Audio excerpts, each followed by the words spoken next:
राधे राधे। आज हम योग पर विस्तृत चर्चा करेंगे। हमारे वेदों में समाज के हर विषय के बारे में अलग अलग व्याख्या है। परिवार के बारे में, मानव कल्याण के बारे में, प्रकृति रक्षा के बारे में और धर्म के बारे में, हर बारे में अलग अलग व्याख्या है। तो हमारे ऋषि मुनियों ने उस व्याख्या को अलग अलग डिवाइड करके हमारे सामने रखा है। तत्व ज्ञान, संहिता, पुराण और अनेक प्रकार से ग्रंथों में हमारे अलग अलग विषय हमारे सामने हैं। इसी योग के विषय में लगभग 6000 श्लोक हमारी विभिन्न पुस्तकों में पाए जाते हैं। पतंजलि ने उसको आगे बढ़ाया। उसके बाद फिर अनेक संत हमारे बीच में आए और कुछ हमारे सामने हैं वर्तमान में, जिन्हें आप भली प्रकार जानते हैं। तो हम योग की विस्तृत व्याख्या समझें और विश्व के सामने उस विस्तृत व्याख्या को सामने लाएं। अकेला आसन प्राणायाम कर लेना ही योग नहीं है। इसके बारे में वर्तमान में भी योग की 8 प्रक्रियाएं हैं जो सामने हैं, जैसे यम, नियम, प्रत्याहार, आसन, प्राणायाम और इसके बाद ध्यान, धारणा और समाधि। इसकी विभिन्न प्रकार से जो भी क्रियाएं हैं, तो हम जब बराबर से सभी प्रकार से उसको पालन करते हैं तो हम वास्तव में बिल्कुल बहुत ही एक विलक्षण क्षमता वाले और एक स्वस्थ व्यक्ति जो है समाज को प्रदान करते हैं। तो हम अपने जीवन में अपनाएं इसको और इसके बारे में समझें कि हमारे शरीर के अंदर जो विभिन्न प्रकार के रोग उत्पन्न हो रहे हैं उसके कारण क्या हैं। हमारा सूक्ष्म शरीर बीमार हो रहा है, हमारा जो शरीर है वो उसके अंग हमारे उचित प्रकार से कार्य नहीं कर रहे हैं, इसको समझें। तो आज जैसे वर्तमान में कुछ राजरोग हैं, जैसे ब्लड प्रेशर है, डायबिटीज़ है और तमाम तरह की जो है मानसिक उत्पात हैं जो हमारे बीच में आज देखने को प्राय नज़र आ रहे हैं।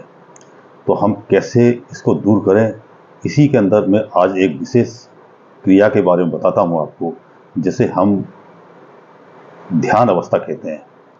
तो ध्यान अवस्था पाने के लिए अगर हम ध्यान लगाते हैं तो हमारे जो कर्म है, हमारा अहम है और हमारा क्रोध है, वो हमको ध्यान लगाने से रोकता है। योग ने इस पर भी ध्यान दिया और हठ योग का निर्माण किया।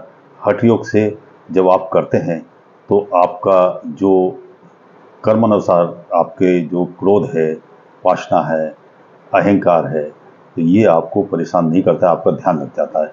ये आप प्रतिदिन किसी समय भी कर सकते हैं। बस भोजन से आध घंटा पहले, आध घंटा बाद आप इसको किसी समय भी इस ध्यान प्रक्रिया को लगा सकते हैं। ऑफिस में लगा सकते हैं, पार्क में लगा सकते हैं और जहाँ आप खाली है वहाँ कर सकते हैं। और इसमें आपको करना क्या है, मैं आपको करके बताता हूँ। तो सबसे पहले क्या करेंगे कि आप बिल्कुल सीधे बैठ जाएंगे और सीधे बैठने के बाद फिर आप चेहरे पर मुस्कान लाएंगे और चेहरे पर मुस्कान लाने के बाद फिर आप गहरी सांस लेंगे और गहरी सांस को अपने नाकों के दोनों बीच में इसको लॉक कर देंगे और उसको लॉक करने के बाद अपने दोनों भुवों के बीच में अपने जो इष्ट है, आप किसी भी धर्म को मानने वाले हैं, सिख धर्म को मानते हैं, ईसा धर्म को मानते हैं, किसी को मानते हैं, आप जिनको मानते हैं उनका ध्यान कर सकते हैं। अपने गुरु का ध्यान कर सकते हैं, राम जी का ध्यान कर सकते हैं, कृष्ण जी का ध्यान करते हैं, शिव का ध्यान कर सकते हैं। जो आप अपने इष्ट को मानते हैं उसका ध्यान करिए और मुस्कुराकर फिर गहरी सांस लेकर आप जो है सामान्य तौर पर हो जाए। तो आप ये पाएंगे कि आपके लंग्स, आपका हृदय, आपकी मानसिक अवस्था और आपकी जो किडनी, लीवर है, ये सभी जो है स्वास्थ्य प्राप्त करते हैं। तो आपका जो शरीर के अंदर जो सूक्ष्म शरीर होता है वो स्वस्थ होता है और जब आपका सूक्ष्म स्वस्थ हो जाता है तो आपका शरीर भी स्वस्थ हो जाता है। तो इस क्रिया को समझें, देखें।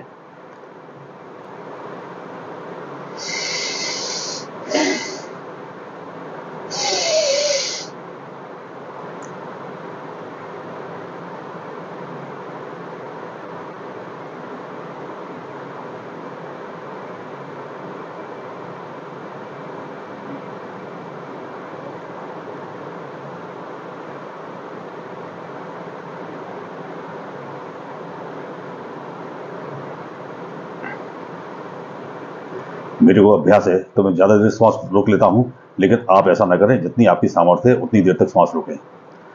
योग के अंदर एक विशेष बात है, योग के अंदर आपको अपने शरीर के साथ जबरदस्ती नहीं करना है, आपको शरीर पर प्रेशर नहीं देना है और सामान्य तौर पे इस क्रिया को करना है। देखिए, फिर पुनः करें।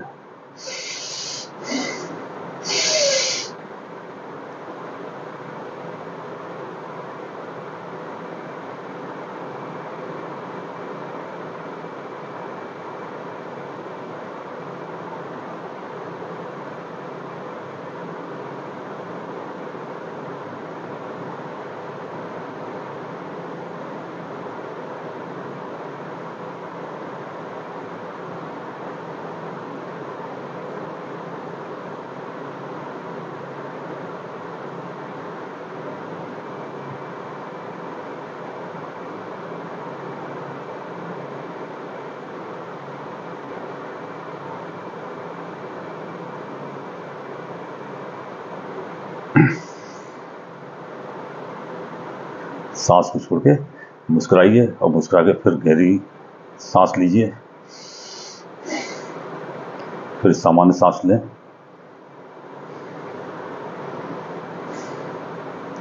अपने इष्ट को प्रणाम करें और अपनी व्यवस्था में लग जाएं। धन्यवाद।